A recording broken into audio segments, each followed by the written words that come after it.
sports. Our premium court plays have been hitting big this past week, and we wanted to recap the recent action.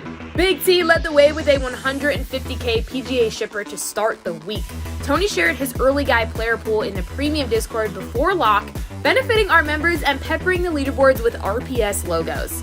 Oh, Stevie Boyden called me a dickhead, too? You didn't say that part, man. I just saw that in there. Hoop followed up in MLB with a 100K hit of his own. Hoop hit with his core, which went off for our subscribers as well. Finally, Draft Cheat added a big 50K single bullet hit of his own in the MLB afternoon slate, and we got to witness him sweating out the final moments live on our premium final countdown show. Yes. There it is. There we go, DC. DC with the ship. That's what we do, baby. What was the total? How much total did you have in? $47 to win. $47? That's going to be a legendary screenshot. The Discord was on fire with members riding with DC, proving once again nobody comes close to picking winners like the Run Piers squad. It was the core on the site, too, obviously, because you only played because of that. So the members had to smash, too. Oh, yeah. I saw a bunch of members up there. Our subscriptions are more valuable than ever with our Premium Print Fest Friday Night Fireworks, where we broadcast all of our shows for members only every Friday. And speaking of members, congrats to all of our members who have been crushing it in July. Nike hit for 14K in MLB, TAJ 50-50 hit for 25K in MLB, Nuggets 33 had a 20K shipper in MLB, Michael Smith hit for 20K in MLB too. Finally, T-Zur joined the party, shipping a 20K hit of his own.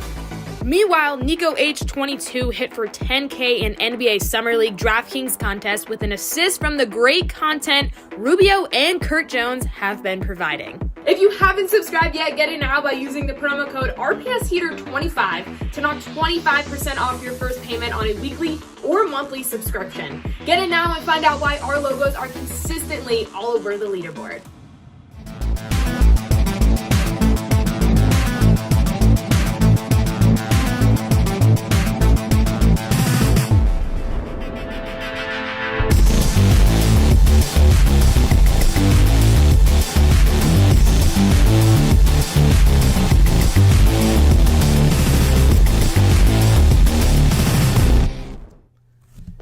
Hey, what's up, guys, and welcome to another RPS Best Ball Show sponsored by Underdog. I'm joined today by Mitch Snyder, as always, and this week we're going to talk about some of the ADP movements that we've gotten with recent news lately. But first, Snyder, how's it going, man?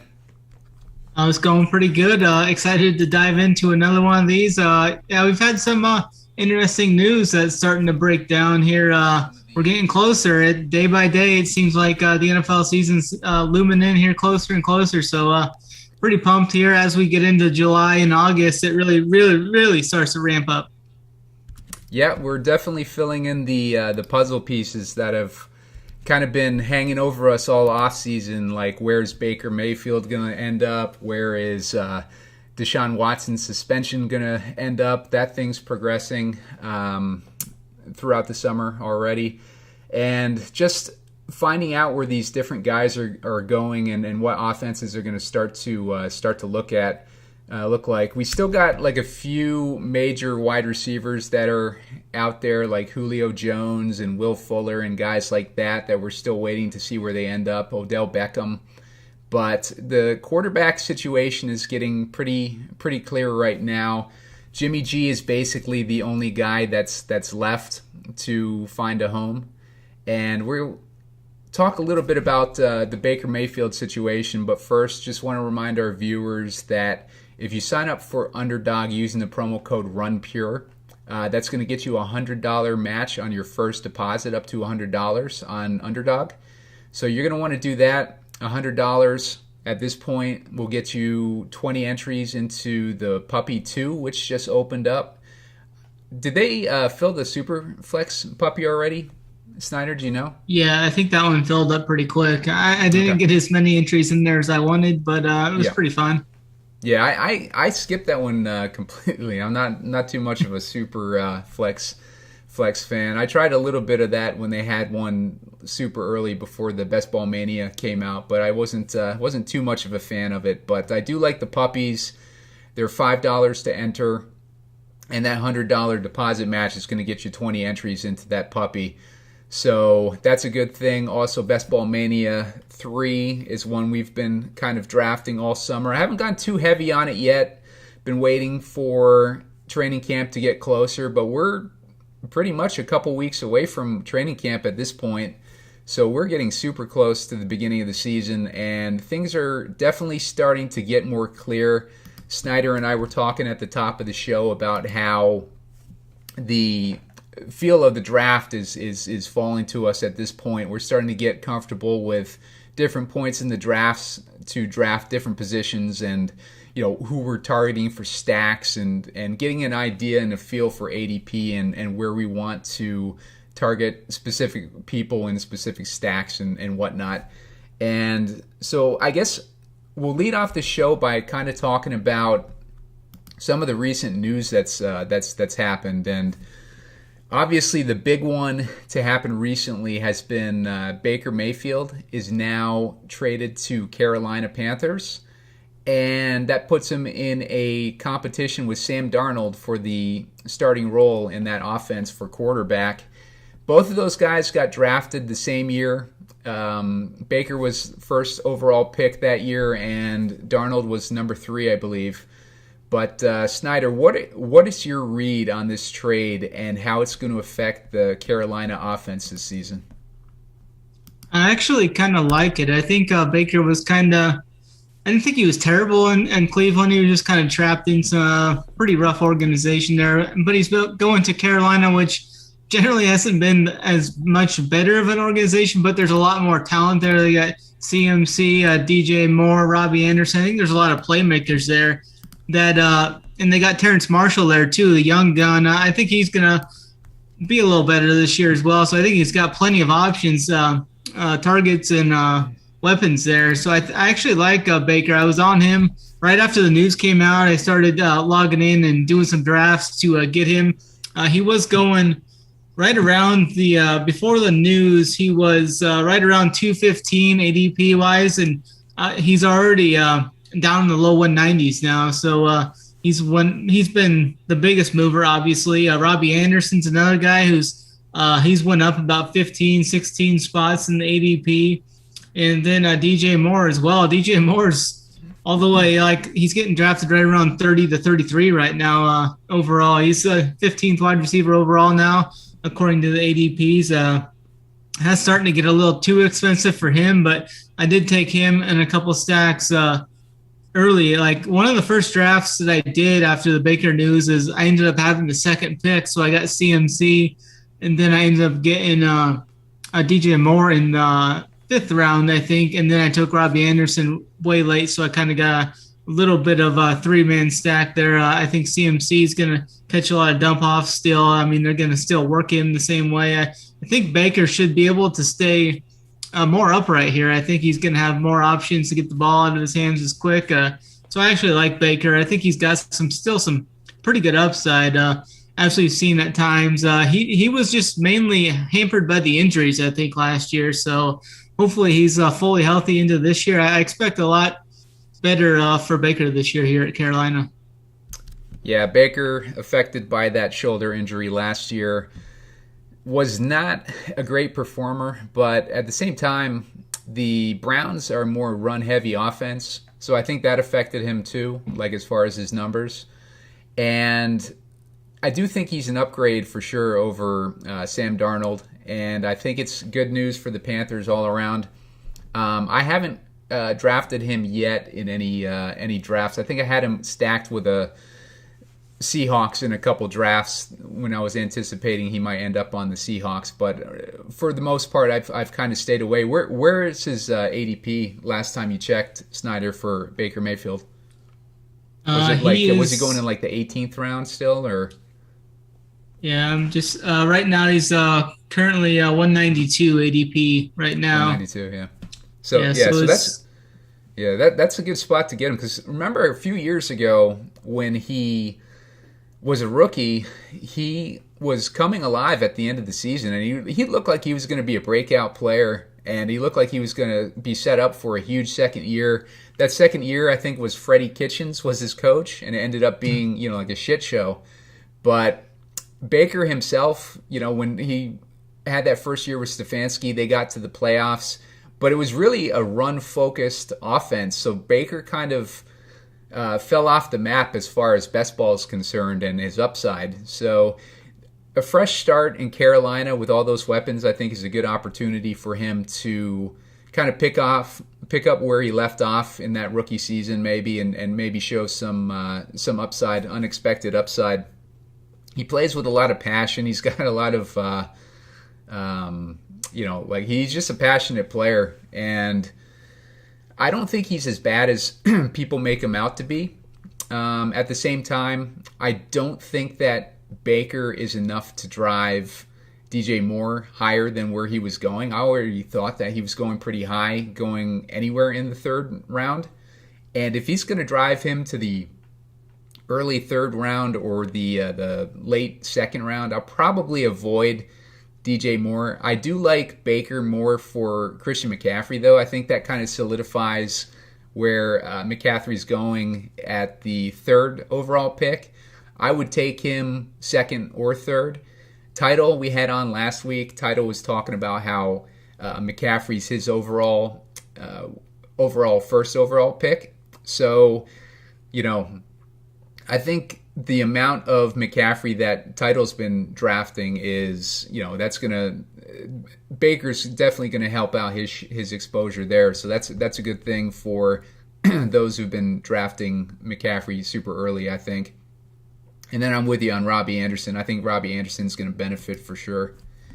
That leaves us basically with Jimmy G as the last QB on the free agency that isn't of any significance, and he's being linked right now to Seattle. I'm interested to see if that would happen. Like, they play in the same division, so coaches hate or teams hate trading their quarterbacks to division rivals. Jimmy G, like with Shanahan especially, Shanahan seems like he'd be hesitant to something like that. What are your thoughts on the Jimmy G situation? Because it looks like he's on a good pace with his recovery from injury, and it looks like he's going to be able to make training camp for wherever he's playing from the looks of it. What are your thoughts on Jimmy G on a potential landing spot? People are talking about maybe Cleveland even for a landing spot for Jimmy G, depending on how this Deshaun Watson news plays out. But what are your thoughts there, Snyder? Yeah, I think it would be best for him to find another run first option, kind of like I think Seattle would be a good option for him there. They got DK Metcalf. They got some weapons on the outside, but Pete Carroll's generally been a run first coach there. So I think he needs to go to a place where he isn't relied on to win games. I mean, if he's like a serviceable quarterback like that can just go in and not lose the game, I think. But there's a couple of times we've seen him lose some games. But definitely think Jimmy G would fit in well at Seattle. I think that'd be a great fit for him. And just don't know how the contract would work there with the salary cap and all that. I seen that could be the only hurdle with Seattle was the salary cap situation, but I've seen, like Cleveland, and I read a report out a couple of days ago saying that Tampa Bay might be interested in him as the replacement for Tom Brady when he finally decides to step down. So I think that'd be pretty interesting with Jimmy G going to Tampa Bay to back up Brady again. That would be kind of funny. But I definitely think Seattle would be the best spot for him as a player, though. Yeah, I think you're right. I kind of wish that Pittsburgh hadn't signed Mitch Trubisky, because I think he'd be a great fit in Pittsburgh's offense, especially with Matt Canada in there and his play action love and everything like that. I think, he would have been a perfect fit in Pittsburgh. So I kind of wish that they hadn't picked up Trubisky. But yeah, I'm with you. I think Seattle's probably a good fit too. We'll see where he ends up. It might be a good idea. He's probably going in the 18th round.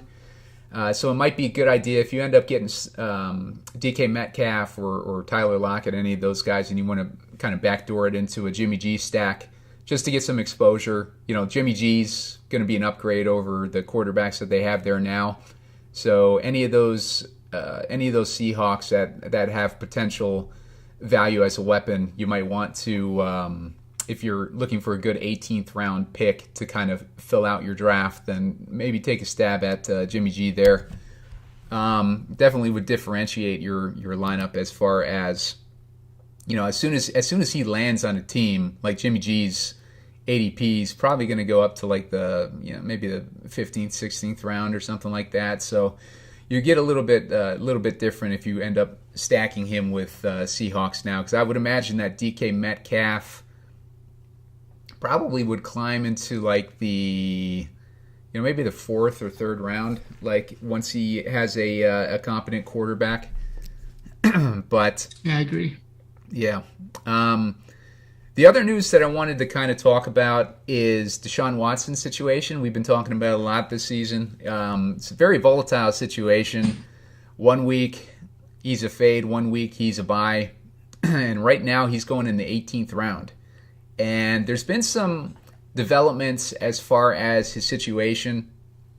They've had the hearing in front of an independent judge who's going to kind of determine a suspension for Deshaun Watson, whether or not he's going to have a suspension, and if so, how long. And some things have been leaked as far as what was discussed in those hearings. Closed to the public, obviously, but there's been a few little nuggets that came out where it seems like the NFL is softening a bit on the full season suspension that they were seeking earlier on in this process.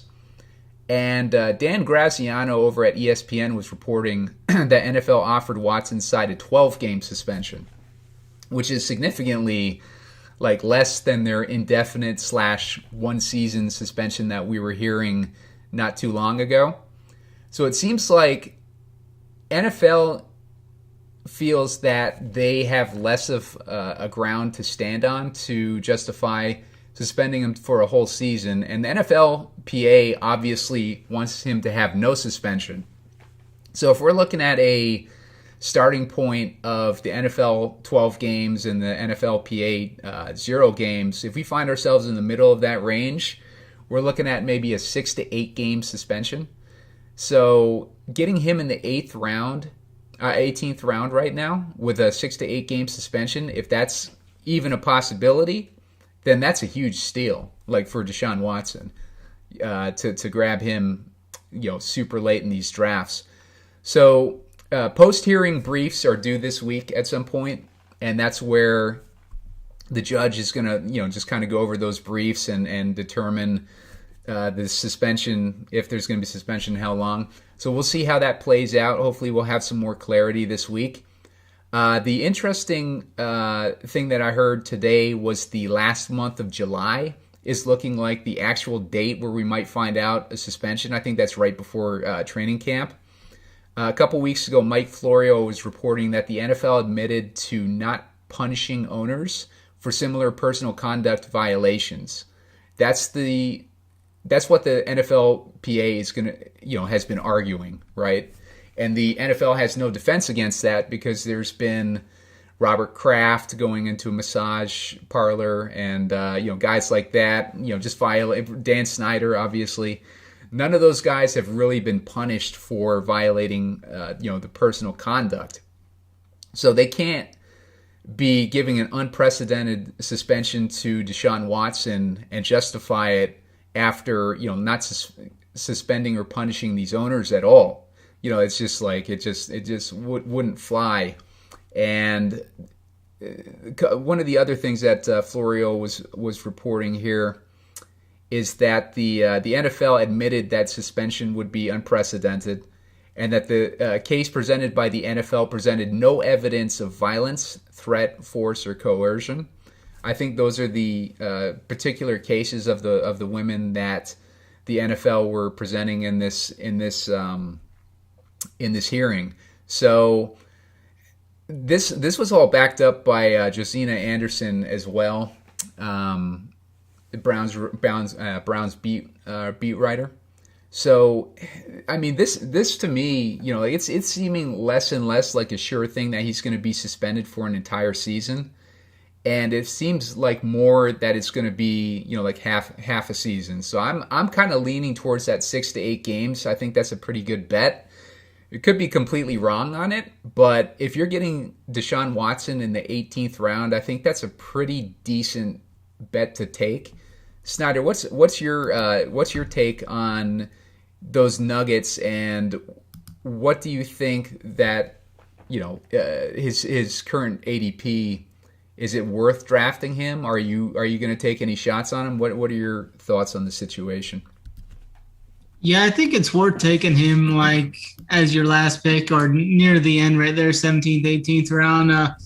The way it's going, it seems like it's going to be closer to the 6 to 8 games. I think they're down to 4 cases, I believe. They interviewed 5 women, and now they're down to 4 cases, I believe, that they're going to be going through the hearings here at the end of July, like you said.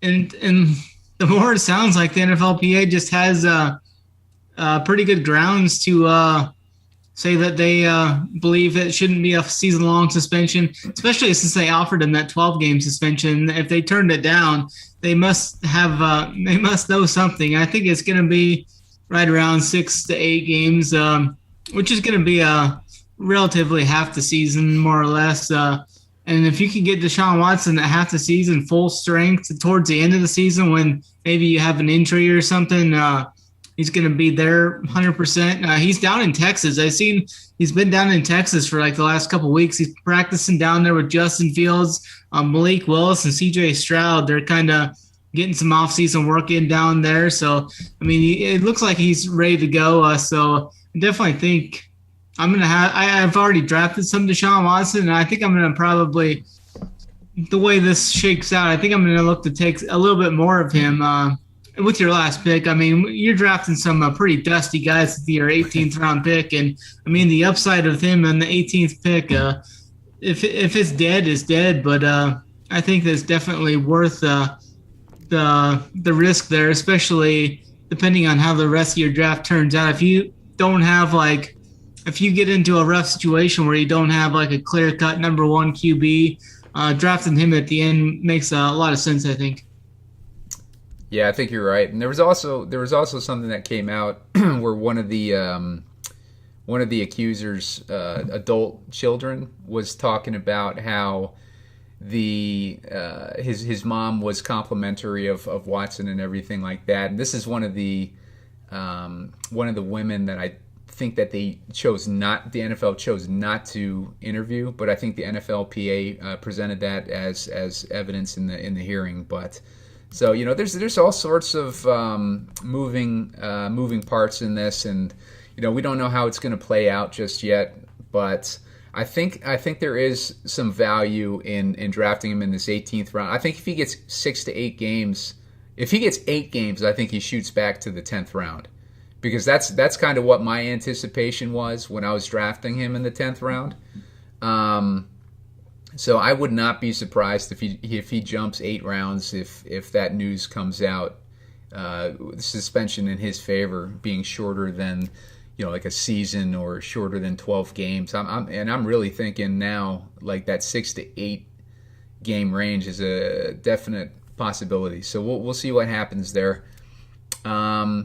Just a reminder again, like we'll jump into a draft now, Snyder. I think that's pretty much all the most relevant news that we've had recently. But let's see. I got my Puppy 2 queued up here. Let me know when you do too, and maybe we'll just jump into this. Yeah, you can count down whatever. I've got it pulled up. All right, let's go in 3, 2, 1, enter. Mine's still loading. 2 more to start. Yeah, that's what I got. Okay. Waiting for 2 people. Cool. Snyder, why don't you tell the audience about our premium subscription? Yeah, head over to Run Pure Sports. Promo code RPSHeater25 will get you 25% off your first month. That includes all sports for one price. We've got the Open Championship kicking off this week. MLB has just been on straight fire. Recently, I've had a lot of shippers there. I believe someone won last night. And then last week in the PGA, one of our members came out today and was like, won 100K last week. So that was good. It seems like every week in golf, throughout pretty much the whole season, somebody from the community is shipping something. A lot of it's been we've been in multiple six-figure hits, a lot of 20Ks and above too as well. So MMA's in full swing. Title's got that under wraps. Tennis, we just had the Wimbledon. We had a lot of success there. So we got tennis, we got NASCAR, MMA, PGA, MLB, and then NFL's right around the corner here. And you know what's going to happen with all those other companies? They're going to try and swindle you for another $500-600 for the NFL season. Not at Run Pure Sports though. It's just all sports, one price. So join the movement and use that promo code to get you 25% off your first month. Yeah, that's RPS Heater 25. That'll get you that discount that Snyder's talking about. We got NFL coming up. We do have like one feature for best ball that we offer in the premium. It's not something that I'd sign up for premium for, but if you sign up for premium on those other sports, then you get that little Easter egg that we put in there for best ball. It's basically just kind of going over ADP and writing notes on the guys that we like or we're buying, selling, holding, and whatnot.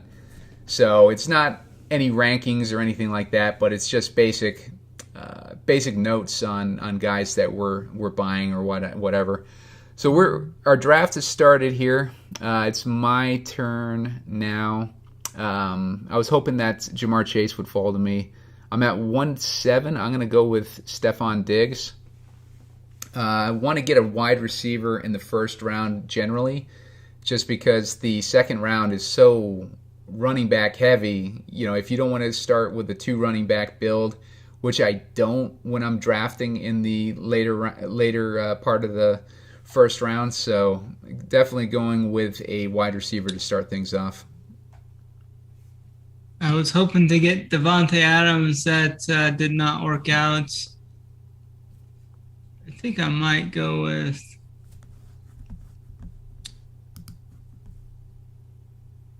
some DeAndre Swift. I haven't had him in any drafts yet, and I've been wanting to get some of him. I think his upside's pretty big this year. I just haven't been able to really get him at all in any of my drafts yet. Yeah, I'm with you on that. Like I feel like I'm underexposed to him, but like I've been focused more in the second round on guys like Aaron Jones and Saquon Barkley and Mike Evans. So I haven't really ventured out beyond those guys, but I do think that now that those other guys are climbing more in ADP, it makes a lot more sense now to start getting exposure to Swift. Yeah, for sure. Debating between Kelsey and another running. I think I'm going to go with Travis Kelsey. I don't have any of him yet really this year, so I'm going to get him there. I think that's pretty good value there at the start of the second round, getting Kelsey, who I kind of worry about him this year, taking on more coverage and whatnot with Tyreek not being there, but I think that's pretty good value for him. Yeah, I think you're right. I think you can't go wrong with Kelsey in the second round, just in general. Patrick Mahomes has been going in the 5th round, and it's easier than it's ever been to stack the Chiefs this year. So, yeah, I definitely don't hate that. Mahomes has actually dropped a couple points on his ADP over the last week, which is kind of interesting. He's still at QB3, but he's went from like right around 48 ADP down to right around 50 ADP, which is something to take note of, I think. Yeah, I've actually been gaining exposure to him recently just because of the drop. And this is the beauty about drafting all summer, is you wait for guys to fall to the ADP that you like. You don't need to get your exposure throughout the entire summer. You wait and see if they drop to prices that you like, and then you start getting your exposure to them. So that way, the exposure that you gain on them is going to be a lot later. Your team's going to be your foundation of your team's going to be a lot stronger than people who've been drafting him throughout the summer for Best Ball Mania. So this is a perfect time to start sprinkling in Mahomes when the price is this low on him. Yeah, I definitely agree. Interesting, some of those spots. Yeah, Mahomes is going down. The top mover for the quarterbacks going up over the last week has been Trey Lance. He's up to right around 80 overall ADP wise. So that's interesting. And Ryan Tannehill's another guy that's been dropping quite a bit. He's down to 180, or it's up to 182 from 177. All right, so I just took Marquise Brown. I got him, and I took Saquon Barkley prior to him. Barkley is continuing to climb. I still am taking him because I think he's a first-round pick. So I don't hesitate to take him when he's at the top of my queue in that second round. I've been taking him all summer. I want to have at least 30% exposure to him by the time the drafting is over and the season starts. I just think that he's a steal. He's been a steal all summer, and I'm just going to keep drafting him until he's in that first round, I think. Definitely agree there. It's coming to me.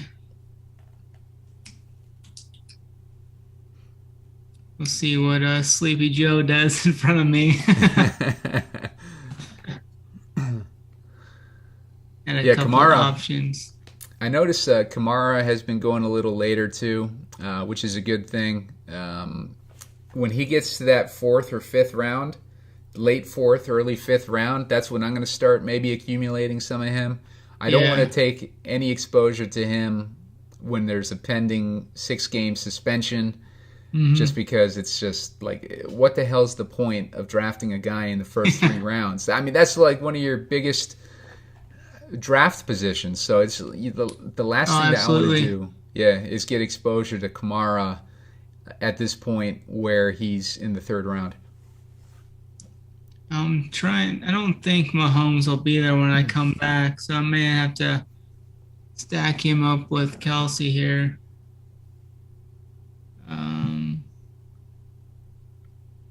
I think I don't even like taking him this early, but I kind of feel like I need him with Kelsey. Then since I took Kelsey, I think you just got kind of shafted with draft position in that situation.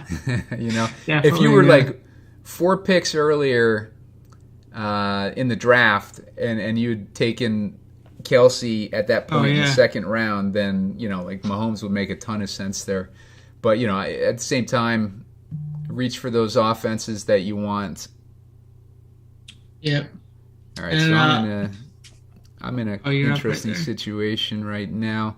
I like Breece Hall. Yep. I'm gonna star him. Alvin Kamara is still on there. I was projecting he would be in the 5th round a couple weeks ago. Debating if I want Darren Waller. Fuck it, I'm taking Darren Waller. I've actually been taking quite a bit of Darren Waller here recently because it's so easy to stack, especially if I get like Adams or something. I'm definitely going for Waller there. It's pretty easy to stack up the Raiders offense, and like I've been saying, I think that division's going to put up points on the board this year. Yeah, I typically want to at least try to get one of those elite tight ends. You know what, like I'm already having second thoughts about. I should have taken Breece Hall and tried to hold off to see if Dalton Schultz fell to me later on, but I decided to go with Waller there. That's what happens a lot, man. Like when you're in the when you're doing these shows and you're trying to concentrate on everything at once, and you just like run into those situations. You don't really like think clearly on it, but. Yeah, I think all things said and done, I probably would have taken Breece Hall there. I think Breece Hall is going to be like a top, has a top 10 potential, I think, at running back position this season. And he's going in the 4th round, so that's pretty good value for him. I think in this one he might have gone, where did he go? He ended up going, at the end of the 4th round. So, I mean, that's a great value on Breece Hall. Travis Etienne used to be going around that same point. Mm-hmm. But Etienne is now going, mid-3rd round? Where did he go in this one? I took him. Oh, you took him? I took him in late 3rd round, I think. Yeah. Oh, shit. It's my turn again. All right, so I'm looking at potentially DK Met. I want to take DK Metcalf here. I'm trying to get more exposure to him, but I really like Allen Robinson's value here. Allen Robinson has been going at ADP of 55. I just grabbed him, or ADP of 48. I just grabbed him at 55, so I didn't want to pass up on that value. If Robinson had been gone there, then I would have gone with Metcalf, I believe. Yeah, I like the upside with him definitely in that offense. I think I've been saying it. We've been saying it. Everybody's been saying it kind of since the last few years. But he's got way too much talent to be wasted on that Jaguars offense and then the Bears offense. So it was kind of rough for him there. Interested to see if my guy Dobbins gets back to me. I might have another share of him. Yep, Dobbins, Snyder, we were talking, I don't know if it was pre-show or in the first segment, but Snyder's got about 70% exposure to Dobbins right now. So he's very heavily invested in J.K. Dobbins. I might as well get some more. It sounds like he's going to be good. I don't think he's going to play in the preseason, but it sounds like they may start him out slow in the first 3 or 4 games and give him 15 touches or something. But I mean, the rush rate they've had in Baltimore in 2018, 2019, 2020. Last year it was a little down, but I mean their whole team was injured last year. I think it was only 43% last year, 48%, something like that. But usually it's in that low to mid 50s percentage of rush rate for them. So I definitely, I think he's got a ton of talent. I've seen it in Ohio State. He had over 2,000 yards rushing his last year in Ohio State, which is pretty ridiculous in college. So I definitely like his upside. Oh, damn it. I just got timed out. I wasn't paying attention. Oh, no. Did you get him, though? I didn't even have anyone. All my guys that I had queued are gone. Oh, you just took Kyler Murray, dude. That's the guy that I wanted. Oh, no, man. The rough scene here. Oh, God. Friggin' doing I thought I had picked my second one. I thought I had 18 picks or something. Oh, man. That was rough. Yeah. So Snyder just shafted both of us there. Oh, man. All right, so I'm up next. I'm hoping Jalen Hurts gets to me. Okay, at least I get the consolation prize in Hurts. Taking him. He's a pretty good value here, too, honestly. Yeah. You know what? I gotta be more attentive, and this is something if you got a guy like Josh Allen ranked a little further down on the rankings than his ADP is, and you grab Steph Diggs in that first round, make sure you're scrolling before you take your picks, just in case that Josh Allen is still on the board there, because I don't know where he went. He wasn't even on my radar for whatever reason. Oh, yeah. Where did he go? He went in the third round. So he went right before it got to me, so I didn't even have a chance to grab him. But where I grabbed Marquise Brown in that third round, I don't hate grabbing Josh Allen in the third round. It's kind of one of those things, it's we were talking about with Larky a couple weeks ago, to make sure that if you're set up to grab these guys in those potent offenses to complete your stacks, don't be afraid to reach on those quarterbacks, especially this early in the process, where you can find so much value later on in these drafts. Absolutely. Oh, there goes Hopkins. I was going to try and get Hopkins on the way back, but to try to get some of that stack. Didn't work out. Man. You're looking at Ertz or Rondale at this point, huh? Yeah.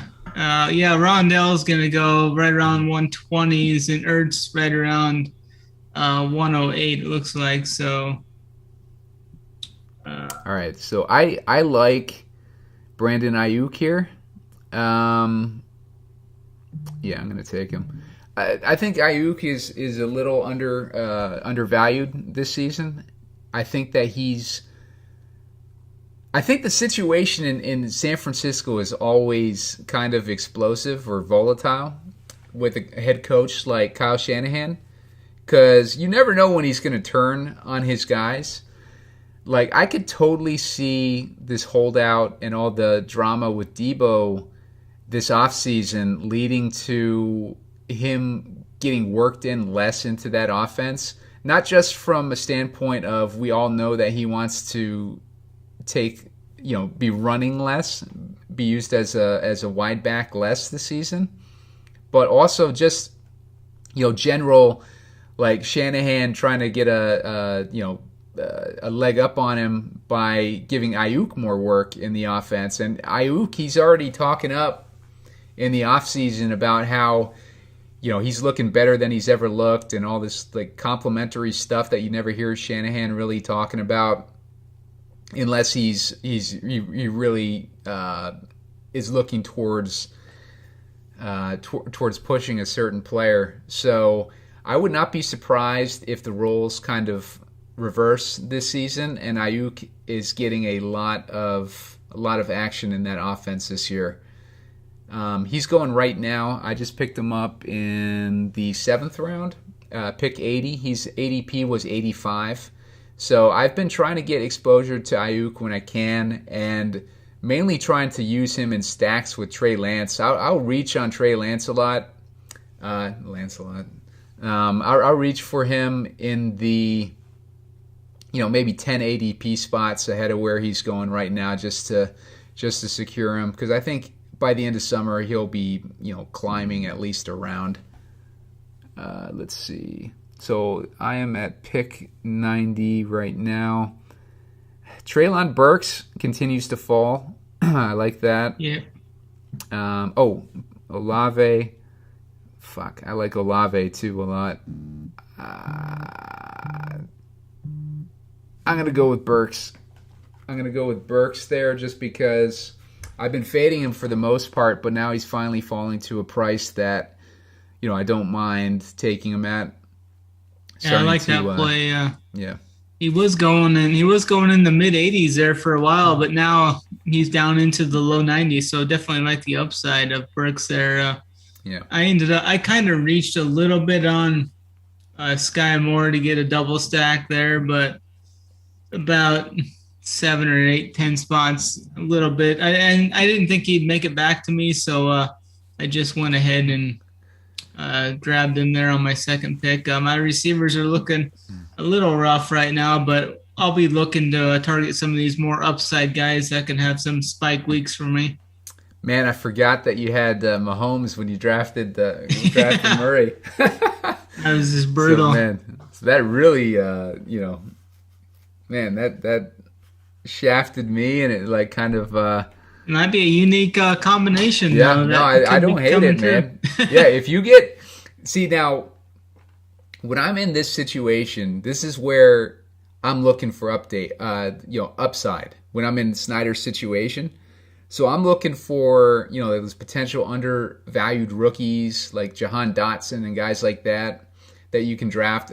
These guys were drafted in the first round, and I'm not seeing any of these damn running backs that I like. I'm going to go with Chase Edmonds here just because I need to get a second running back. I don't have anyone to stack with Jalen Hurts. Jalen Hurts is one of those guys I don't mind running naked. I'm not too concerned with the stack with him. I might take Quez Watkins like later on in the draft. I've been hearing some buzz on Quez Watkins recently. I fell for that buzz last season, and it didn't do anything for me. So, I'm not overly excited to draft Quez Watkins, but who knows? Maybe this year will be different. Yeah, for sure. I'm looking at.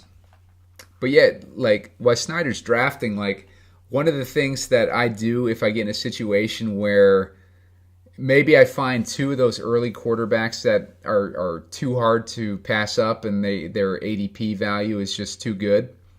I start drafting guys like Michael Thomas, guys like that, like Olave, these rookie wide receivers that have huge potential.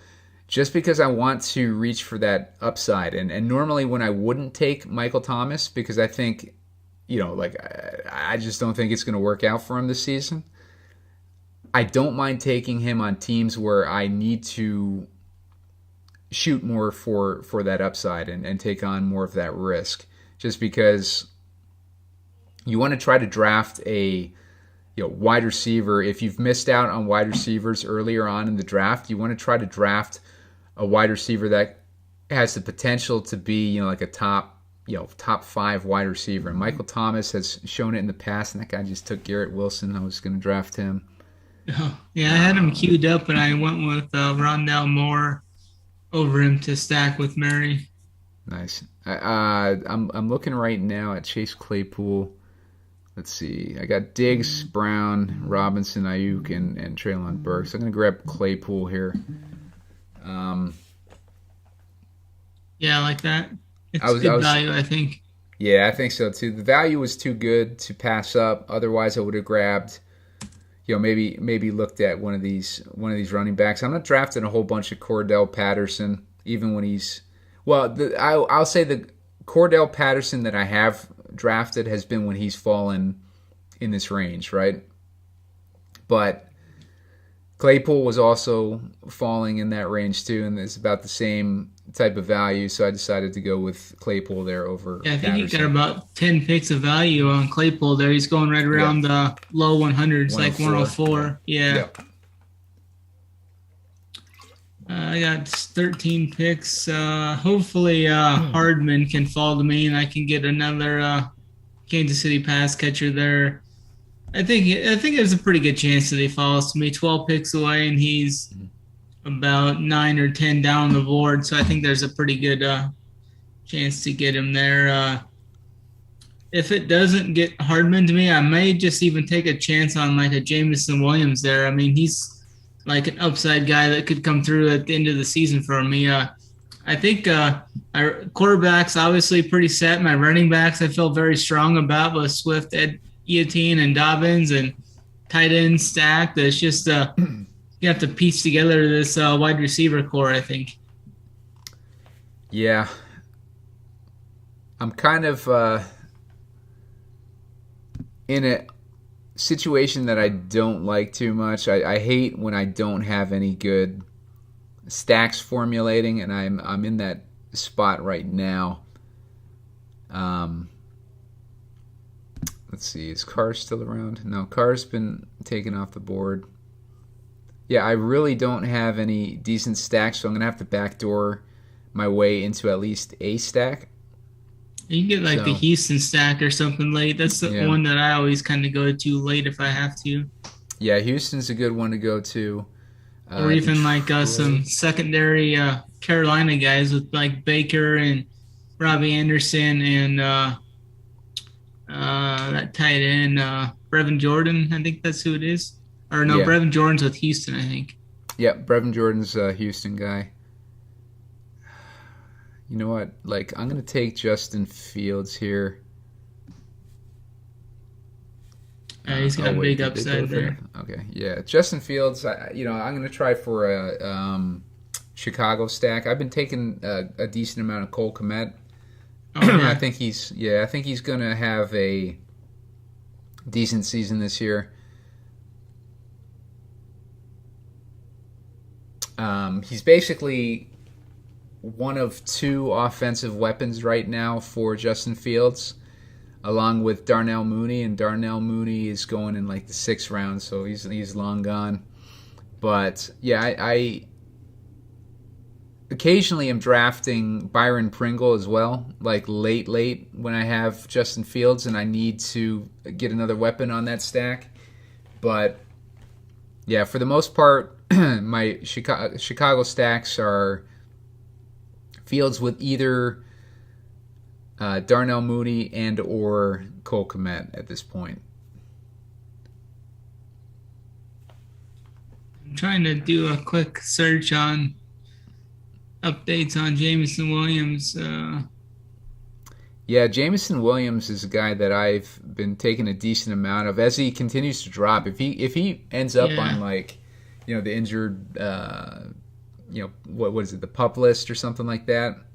Yeah, that's what it sounds like. He may end up there. I'm going to go with him. Yeah, if he gets on the pup list, then his ADP is going to crater. That's going to be a perfect guy to scoop up. It's kind of like Pickens. Like Pickens going super late. He's another guy I'm interested in. I'm just looking at an article right now that came out yesterday. As of right now, I think they're targeting him to be back in that week 5 to week 7 range for Jameson, which would be just fine. Yeah. Especially you're drafting Williams for here we go, Cole Kmet. Oh, there you go. When you draft Jameson Williams, you're going for upside. You're going for like late season upside, I think. Want those last 6-7 games where he can explode for a year. Yeah. You're hoping that he blows up in the playoffs right in time to to carry you through there. All right, so a little bit light on running back. What's your state of your team right now, Snyder?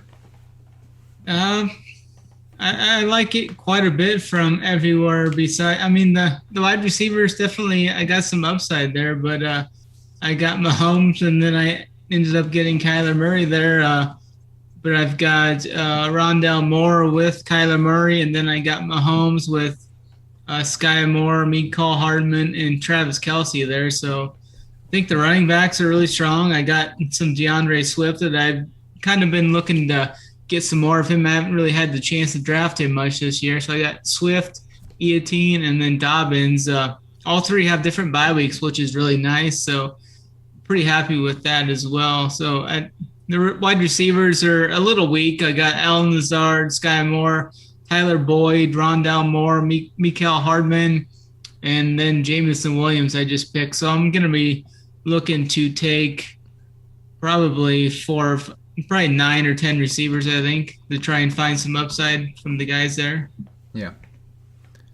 One thing that I should mention, like on this particular draft, as far as where Treylon Burks is going, like since this is the puppy and it just started puppy 2 and it just started like a few days ago, that value on Treylon Burks is kind of obsolete because I'm not competing against people who drafted him in the 70s range. Like I drafted him at like pick 90.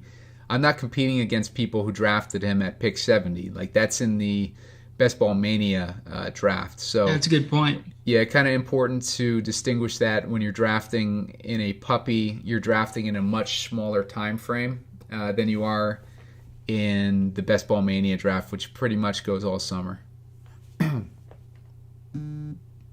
Let's see. All right, so let's see. I'm looking at Darrell Henderson potentially. I'm at pick 151. You know what? I kind of like Devontae Parker. I'm going to take Parker here. I was kind of looking at him. I think he's got really good upside in that system. Pretty much should be their big play threat there. Yeah, I got about. I'm up next. I got about 10 spots of value on on Parker, which I like. I also got 10 spots on Claypool. So one way to get your exposure on guys that you might be underexposed to is like if that value falls to you like that, then that's where you want your exposure.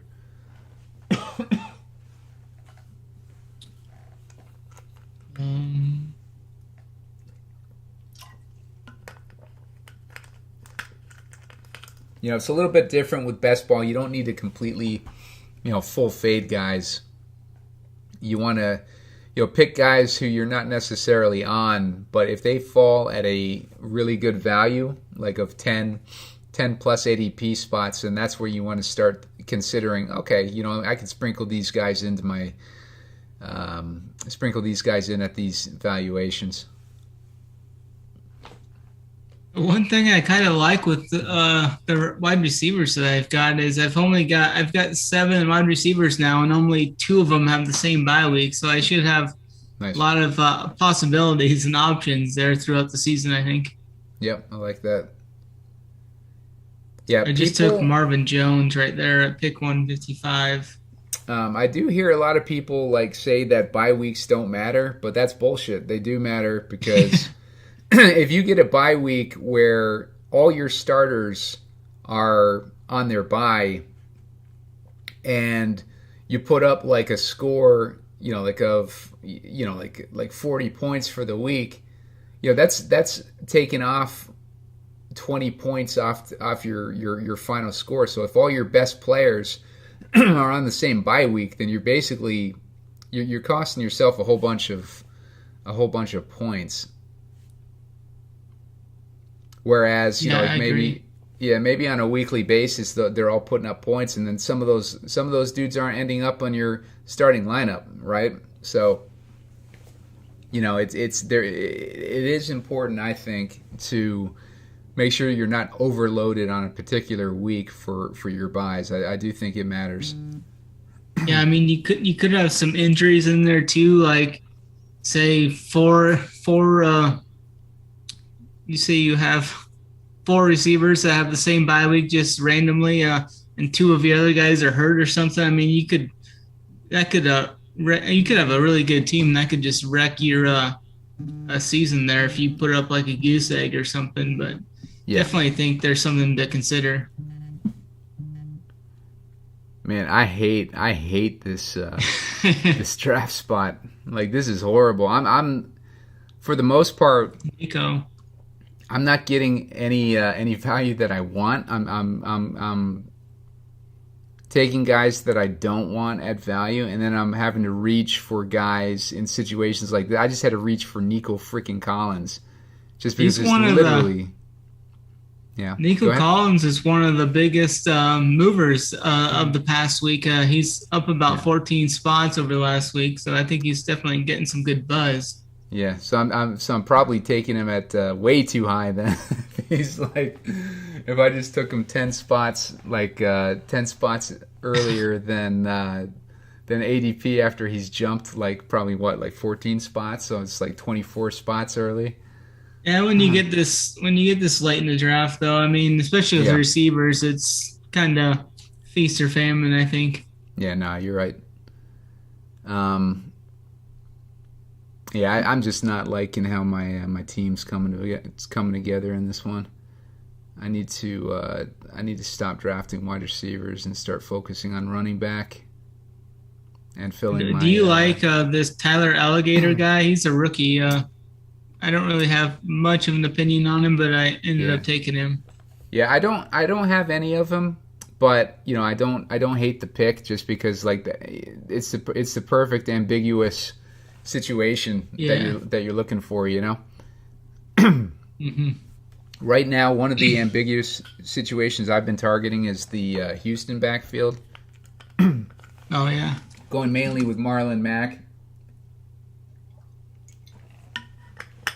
because he was looking good, like in the brief time that he had an opportunity last year, before Jonathan Taylor just like. Was unstoppable, and they couldn't take him out. Yeah, but, it was just. Go ahead. Go ahead, Snyder. I just Googled something on that Tyler Alligator right before it said that he's seeing praise from his coaches in off-season workouts, which I mean, who knows if that's accurate or not? But Yep. No, I mean. I don't think you have anything to lose by taking him. I remember hearing tidbits about him before the draft. So I mean, if I had heard about the guy before the draft, then he must be pretty decent because I don't know anything about like college ball. I don't follow college at all. Yeah, for sure. All right, so it's my pick here. Gonna go with Gus Edwards. Just as a hedge on the potential J.K. Dobbins if he doesn't end up, being 100% by the time the season starts and they decide to give it more of a timeshare in that offense. Gus Edwards obviously always are also recovering from the ACL tear. Was it ACL tear, Snyder? Yeah, I think so. No, I think Gus Edwards tore his Achilles, actually. Achilles? He might have. Shit. I gotta check. It was one of the two. I thought one of them tore their Achilles, and yeah, one of them. Yeah, if he tore his maybe it was Justice Hill that tore his Achilles. Yeah, that could be. Yeah. Shit, because if Gus Edwards tore his Achilles, I don't want any exposure to him. No, Gus Edwards tore his ACL. It must have been the other guy then. Yeah. Yeah. Okay. Cool. Well, not cool. Yeah. You never want to be celebrating a player's injuries or anything like that, but you also want to make sure that you're not drafting dead spots in your roster. Yeah. I ended up taking Raheem Mostert with my second pick of that little span there.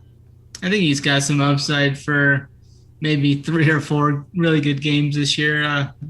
Seems to be what he does. He'll play like 3 or 4 really good games, and then he'll get hurt or something. Yeah. All right, I'm going with Marlon Mack there.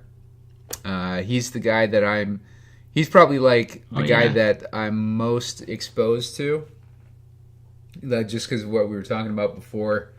Yeah. I don't understand why Dameon Pierce is getting so much steam, like that he's being drafted in the 10th, 11th round. It makes no sense to me. What was he, like a 5th round rookie? Like running back? I don't think that a 5th round rookie is going to be winning the starting role in Lovie Smith offense, I think I agree. Yeah, I just think Marlon Mack is he was brought in specifically by that coaching staff, I believe. Like he was brought in this offseason. So I don't know if Lovie Smith had been named the head coach at that point, but if Marlon Mack was handpicked to be brought into that offense, then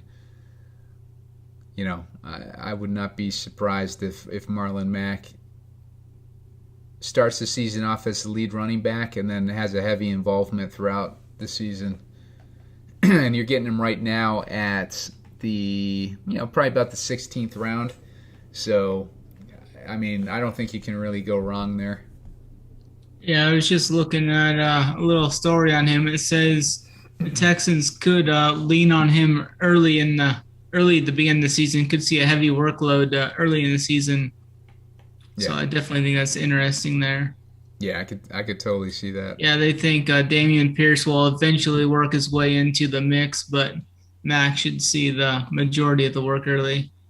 And if Marlon Mack impresses, I could see Marlon Mack being, the type of James Conner, Lenny Fournette. Obviously, he's in a worse offense, potentially worse offense. I do like the upside of the Texans as far as Davis Mills had several games with 300-plus yards last year. Kind of an exciting young player. The Texans obviously don't compare to the Cardinals or the Buccaneers. Maybe a little bit closer to, as far as potential as the Cardinals. The Cardinals kind of shit the bed last year, so I don't want to put them on too high of a pedestal. But yeah, I think that I'm gonna take. I might take Mechie here. No, I got a second tight end. Who did I take for my second tight end? Oh, come on! I forgot I had Darren Waller. I'm gonna take Mechie. Fuck it. I'm gonna backdoor that Houston stack we were talking about since I got a couple guys already. I'm kind of hoping AJ Green falls to me here. Next pick. We'll see. Yeah.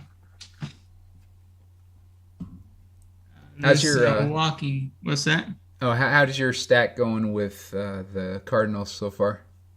I've got just Rondell Moore and Kyler, yeah. So if I can get AJ Green, that'd be all right. Yeah. Sleepy Joe here. Yeah. who was the other, like, who's that dude on the Cardinals when Hopkins went out? There was a guy, I can't remember his name, but he was like kind of the number 4 in the offense, but then he got a bigger role in it, and he was actually doing pretty good with that role. He was getting targeted a lot in the red zone. Not sure. I'm looking at their depth chart right now. I just see AJ Green, Rondell Moore, Hopkins, and Brown. It was Antoine Wesley. Was getting a lot. I was putting him in a lot of showdown lineups during the playoffs, and leading into the playoffs. So, like, the Cardinals had a couple showdowns in that stretch.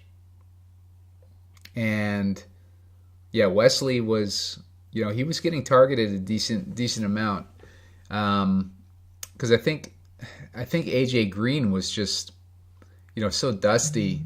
Here we go. I'm gonna take Davis Mills here. Gets that little Houston stack at least. Yep, there you go. Yeah, got that Houston stack. Got a Chicago stack, mini Chicago stack. You know what? I only have 4 running backs, so I probably needed a 5th running back. But you know what? This team was dead in the water anyways, I think. But you're fine. 4 running backs ain't bad. They're all different bye weeks, so that's something to look at. Yeah. Let's see. Yeah, so not my best draft, I don't think, but we'll review drafts here in a second. So now sounds good. You're all done? Yeah, why don't you go first? Yeah, I've got all my picks. I've got to go back in and find this one. There it is. Yeah. So I ended up going 2 quarterbacks, 5 running backs, 9 receivers, and 2 tight ends. I've got Patrick Mahomes with Sky Moore, Mikael Hardman, and Travis Kelce. And then for the Kyler Murray one, I've got Kyler Murray with Rondell Moore and AJ Green there for that stack. My running backs, pretty happy with the top 3. I got DeAndre Swift, Travis Etienne, and J.K. Dobbins. And then I got Tyler Algier and Raheem Mostert as a couple fill-ins late in the draft. A couple of receivers I ended up going with is Alan Lazard, Tyler Boyd, Jameson Williams, Marvin Jones, KJ Hamler. I think there's some solid consistency there with a few of those guys, and then some upside built in with like a Jameson Williams and a KJ Hamler. Then I have Logan Thomas as my backup tight end to Travis Kelce. I took him with my last pick. Yeah, Logan Thomas, one of those guys that has upside for sure. We're just kind of waiting on seeing what his injury status is. Yeah. There's been kind of mixed reports on him, but I do think that he is a good flyer in that 18th round. My team ended up, I like my quarterbacks. I just don't like that I wasn't able to stack them really. I got Jalen Hurts, Justin Fields, and Davis Mills. I guess like Jalen Hurts is the only guy that I wasn't really able to stack. I should have played that better and kind of prepared to draft Quez Watkins in that last round. But like I'm saying, when we're doing these, it's kind of distracting sometimes when you're trying to stream and draft at the same time. My running backs, I got Saquon Barkley, Chase Edmonds, Gus Edwards, and Marlon Mack. So potential upside there with Barkley and Edmonds. Mack, if he ends up being the starter, then I got him at a decent price. And then Gus Edwards, if he ends up having a decent-sized role in that offense, then, be in good shape there. Wish I had a 5th running back, though. I think at that point where I got frozen when I drafted Nico Collins, that would have been the point where I should have taken a 5th running back there. But I really wasn't seeing anyone that I was interested in at all. And ended up kind of taking Nico Collins at that paying a pretty expensive price for him. Wide receivers ended up with Stephon Diggs, Marquise Brown, who I was setting up for in that Cardinals potential stack. Allen Robinson, that would have been a good stack to target with Stafford. Brandon Ayuk, Treylon Burks, Chase Claypool, Devontae Parker, Nico Collins, who ends up pairing with Davis Mills after all. John Mechie. I don't even. How many games do you think he's going to miss, Snyder? When did he tear his ACL? He tore his in. I think his was the ACC or the SEC championship. So right at the end of the year, I expect him to be kind of in that same boat as a Jameson Williams. They were back-to-back weeks, more or less. So I think it was actually the first. I think John Mechie might have tore the first playoff game, and then Jameson Williams tore the second playoff game, something like that. Okay, so probably mid-season before we see Mechie, but he's my freaking ninth receiver on a team that I was drafting wide receiver heavy at the top, so I'm not too concerned about him. Darren Waller got the elite tight end in there, and Cole Kmet. If I could play it differently, I probably would have taken Breece Hall instead of Darren Waller, as we were talking in that fourth round where I took him, and just kind of held off and grabbed a guy like Dalton Schultz or someone like that if I was looking for that elite tight end upside. But I just looked at an article here on John Mechie. They're saying he's beating every timetable they've normally have for a guy recovering from an injury like this. They think he's got a decent chance to play week 1 even, is what this article just said. Well, shit. Yeah, if I bumble my way into a decent pick there, I'll take it. But yeah, it's Snyder. As always, good drafting with you, man. It was fun time. Yeah, for sure. These Puppy 2 drafts, these are good for basically use them as practice to get a good feel for ADP, like we talk about all the time. We're getting late in the summer here. We're a few weeks away from training camp. Once training camp starts, we're going to be getting news left and right. We're just in a slow period right now. But yeah, get your deposit in on Underdog now. Open up that account.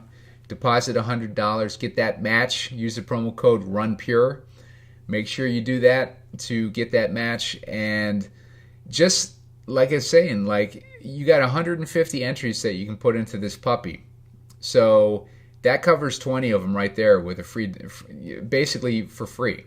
So 20 of those drafts covered is going to get you plenty of a feel for the ADP. Maybe you want to use that to kind of transfer over to the Best Ball Mania 3 contest. Good to have a good feel for how the drafts play out and where you can get the guys that you are most interested in or whatnot. And, just basically practice. And it's low cost to practice on these puppies, which is what I like about them. And yeah, in general, just make sure you subscribe over at Run Pure Sports as well. The promo code is RPSHeater25. That'll get you 25% off your first payment on a monthly or weekly subscription. And you want to take advantage of that as well. Our guys have been crushing, especially in MLB. We had DC hit his core just a couple days ago. He ended up putting about $47 into contests, and he ended up winning $50K. And that's just a kind of an idea of how these guys' cores have been doing. A lot of our members were winning 20K all last week. I was producing the core report this week, and there was nothing but 20K hits from a lot of these members from the core hits that we've had in the recent past with MLB and whatnot. And not only that, we got these summer league videos that we've been putting out and stuff, so make sure you're checking those out. Rubio and Kurt have been doing a good job on those. And we got Snyder tomorrow night. He's going to be on the golf show, so make sure you subscribe to our YouTube channel. Hit that red subscribe button that's on the corner of Snyder's Box right now. Click that. Click the like button on the video. Leave us comments. Let us know who you're drafting. We want to know who your favorite ADP values are. So keep that conversation going. And in the meantime, we will see you next time. Take care.